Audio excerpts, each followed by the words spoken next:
Who really owns America's debt? And the answer might surprise you. For years, the story has been simple, that China owns America. But when you actually look at the numbers, that story completely falls apart. So, who really owns America's massive national debt? It's a question you hear all the time, and usually there's one country that immediately comes to mind. Okay, let's get into this because the real answer is probably not the one you're expecting. Yeah, you've heard it a million times, right? The idea that China is basically America's banker, holding all the cards. But what if I told you that's just not true? Stick with me here because the truth is way more surprising and a lot closer to home than you think. First off, let's just take a second to absorb the scale of this number. $36 trillion. It's a number so big, it almost feels fake. To put it in perspective for you, if you spent $1 every single second, it would take you over 1,000,000 years to spend this much. So yeah, who in the world is owed all of this money? Now, before we get to the who, we gotta understand the how. When the US government needs to borrow money, it issues these things called Treasury securities. Just think of them as official government IOUs. You lend the government some cash, and they promise to pay you back later, with a little interest for your trouble. This is the basic engine that makes the whole system run. So why does everybody on the planet want these IOUs? Well, it really comes down to three key things.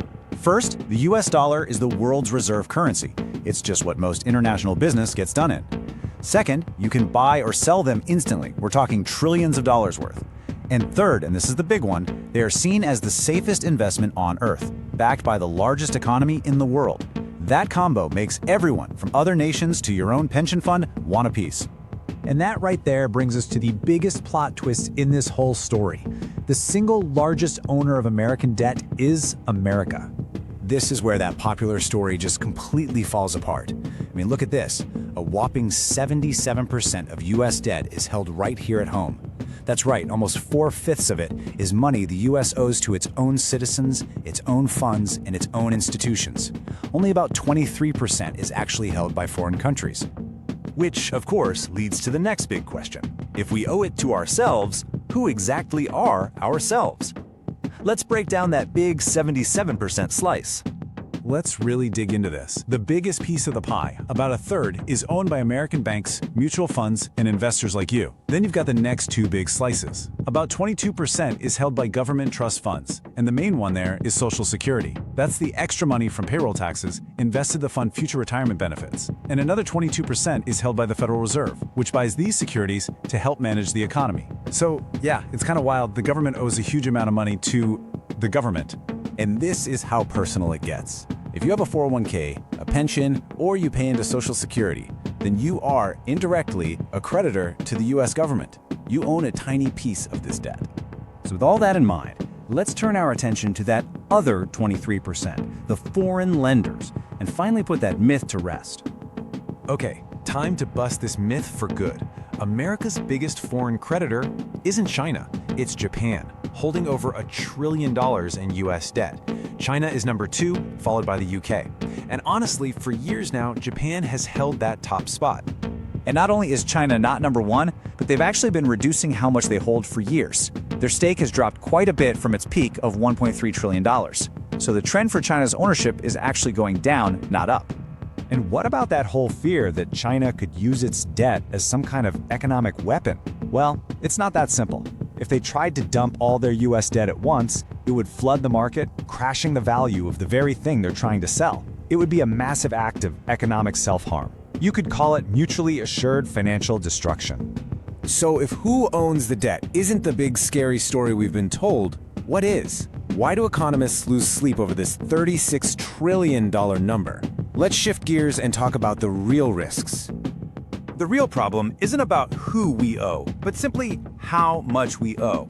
The concerns really fall into three main buckets: the gigantic and growing interest payments, the ratio of our debt to our entire economy's output, and something a little fuzzier but way more important: trust. Here's a comparison that should really stop you in your tracks. The United States now spends more money every single year just paying the interest on its debt than it spends on its entire massive defense budget. That's hundreds of billions of dollars a year that can't be used for anything else. The second huge worry is the debt to GDP ratio. This just compares the country's total debt to its total economic output for a year. Kind of like your credit card debt compared to your salary. Right now, America's debt is over 120% of its entire economic production. And historically speaking, that number is a major, major warning sign. Very few countries have ever sustained levels that high without eventually facing some kind of serious economic crisis. But at the end of the day, it all comes down to this one simple word: trust.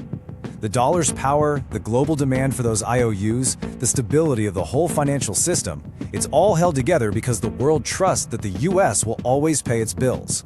If that trust ever starts to fade, the whole system could begin to unravel.